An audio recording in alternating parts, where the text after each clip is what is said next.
arrazoi nagusia, eta aspalditik udalak zabaltzen, saiatzen nahi da zabaltzen, euskarazko produktuen katalogoa.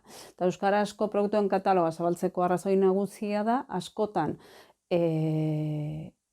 ez dakigunako zenbat produktu daren euskaraz. Hori da, dagoen publizitatea, euskarazko produktuak ez daukak konpetitzerik beste hizkuntzetan daren produktuen eskaintzakin. Orduan, orain arte, urtero, eta Durangoko azokaren aurreko egunetan, banatu izan da euskarazko produktuen katalogoa. Etxe guztietan, busoinatu izan da.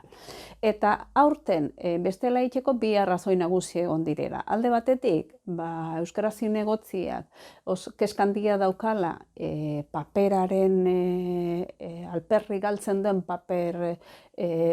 paperaren erabilerarekin, eta beste aldetik, egin nahi izan duguna da, produktuak zuzenean erabiltzaileen gana hurbiltzea. Kasu honetan, haur eta gazteen gana hurbiltzea.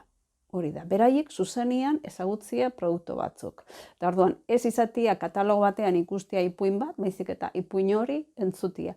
Ez ikustea jostailu baten itxura katalogo batean, baizik eta jolas egitea jostailu horrekin.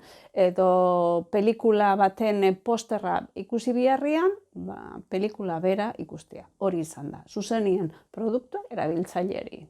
Eta ze emaitza edukiko duen ez dakigu. Alde paperezko katalogoakin etxe guztietara ailegatzen ginen, orain ez. Baina orain ezagutza zuzena da, ez mediatizatuta. Ikusi behar.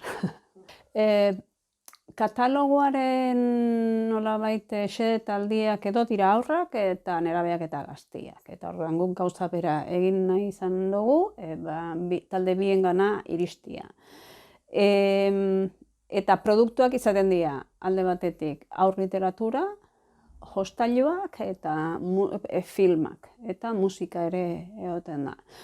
Gurian izan dira alde batetik haur literatura zabaltzeko ipuin kontaketa saioak egin dira, filmak zabaltzeko bi film emanaldia egon dira, eta jostailuak eta jolasak ezagutzeko gaztelekuan eta barbantxoaren bidez saioak antolatu izan dira.